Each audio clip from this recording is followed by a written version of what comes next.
এই ঘটনা প্ৰথম নহয়। অসমৰ গাড়ী চালক কেব চালকসকল বা ব্যক্তিগত বাহনৰ চালকসকলৰ ওপৰত এনেকুৱা অসমৰ ৰেজিষ্ট্ৰেশ্যন দেখিলেই আক্ৰমণ বিভিন্ন সময়ত হৈ আহিছে আৰু এই যি আক্ৰমণ বাৰে বাৰে হৈ থাকে একাধিকবাৰ হৈ থকা আক্ৰমণক অসমৰ মুখ্যমন্ত্ৰীয়ে ৰোধ কৰিব পৰা নাই।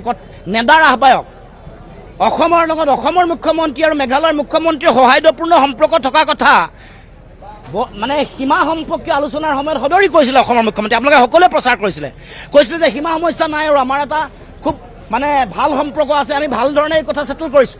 কিন্তু ইমান ভাল সম্পৰ্ক থকাৰ পাছতো এনেকৈ আমাৰ কেব চালক অসমৰ মানুহে কেনেকৈ বাৰে বাৰে অত্যাচাৰ কিয় সহ্য কৰিব লগা হয়, কিয় এনেধৰণে আক্ৰমণ কৰা হয়?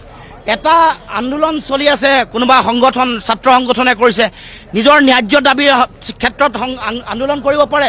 কিন্তু আন্দোলনৰ নামত যেনেকৈ অসমৰ বাছি বাছি গাড়ীত আক্ৰমণ কৰা হ'ল, যেনেকৈ অত্যাচাৰ কৰা হ'ল, যেনেধৰণে মাৰপিট কৰা হৈছে, এইটো কোনো কাৰণতে কেতিয়াও গ্ৰহণীয় নহয়। সেইকাৰণে আমি ন্যায় বিচাৰিছোঁ। এইখন ভাৰতবৰ্ষত এখন আইন আছে, এখন সংবিধান আছে। যিসকল আততায়ীয়ে এনেকৈ আক্ৰমণ কৰিছে প্ৰতিগৰাকীকে চিনাক্তকৰণ কৰি কোনে কৰিব? মেঘালয় চৰকাৰে কৰিব লাগিব। হেঁচা কোনে দিব? অসমৰ মুখ্যমন্ত্ৰীয়ে দিব লাগিব। অসমৰ মুখ্যমন্ত্ৰীয়ে যদি যিসকলৰ আক্ৰমণৰ বলি হ'ল তেওঁলোকক যদি ন্যায় দিব নোৱাৰে, ক্ষতিপূৰণ যদি দিব নোৱাৰে, তেতিয়া বুজি পাব যে অসমৰ মুখ্যমন্ত্ৰীৰ অকমান্যতা অদক্ষতাৰ কাৰণে আমাৰ কেব চালকসকলৰ এই দুৰ্গতি হৈছে আৰু তেওঁলোকে ন্যায় পোৱা নাই। এই কথাটো আমি সকলোৱে উপলব্ধি কৰোঁ। কাৰণ তাত তেওঁলোকৰ মুখ্যমন্ত্ৰীয়ে ন্যায় দিবলৈ বাধ্য কেনেকৈ কৰাব পাৰিব? অসমৰ মুখ্যমন্ত্ৰীয়ে কথা পাতিব লাগিব, গৃহ মন্ত্ৰণালয়ৰ লগত কথা পাতিব লাগিব, দেশৰ প্ৰধানমন্ত্ৰীক বাধ্য কৰাব লাগিব।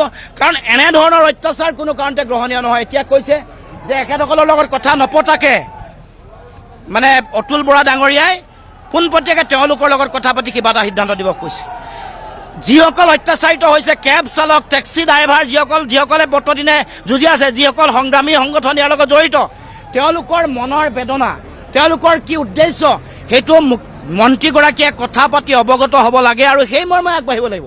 নহ'লে পৰৱৰ্তী দিনত এনেকুৱা ধৰণৰ ঘটনা ঘটিব, তেতিয়া দায়িত্ব কোনে ল'ব? আৰু ইয়াতকৈ ভয়ংকৰ ঘটনা যেতিয়া ঘটিব, ইতিমধ্যে আপোনালোকে জানে যে অসম অৰুণাচল সীমান্তত কেনেকৈ ৰাইজ অসমৰ জনগণ গুলীবিদ্ধ হ'ব লগা হৈছে। এনেকুৱা ঘটনা মিজোৰামতো হৈছিল। এনেকুৱা ঘটনা বেলেগ বেলেগ সীমান্ততো চলি থাকে। সীমান্তত চলি আছে, এতিয়া সেইখন ৰাজ্যলৈ যোৱা আমাৰ গাড়ীবোৰৰ ওপৰতো আক্ৰমণ চলিছে। গতিকে এই কথাৰ বিচাৰ লাগিব, ন্যায় লাগিব। আৰু এই ক্ষেত্ৰত অসমৰ মুখ্যমন্ত্ৰীয়ে নিজকে শক্তিশালী বুলি জহাই থাকিলে নহ'ব। এতিয়া দিল্লীত এসপ্তাহ থকাৰ কি কথা আছে? ইয়াত ঘটনা যেতিয়া সংঘটিত হৈছে তাৎক্ষণিকভাৱে আহিব লাগে। তাত কাক লগ কৰিলে কাক লগ নকৰিলে এইটো আমাৰ লুকআউট নহয়, বিচাৰ নহয়। প্ৰধানমন্ত্ৰীকো যদি লগ কৰিছে কি কথা পাতিছে? প্ৰধানমন্ত্ৰীক লগ কৰি কৈছেনে নাই কৰা যে অসমৰ মানুহৰ এই সমস্যা মেঘালয়ত বা মেঘালয় শ্বিলঙত বা চেৰাপুঞ্জীত হয় আৰু ইয়াৰ স্থায়ী সমাধান লাগে?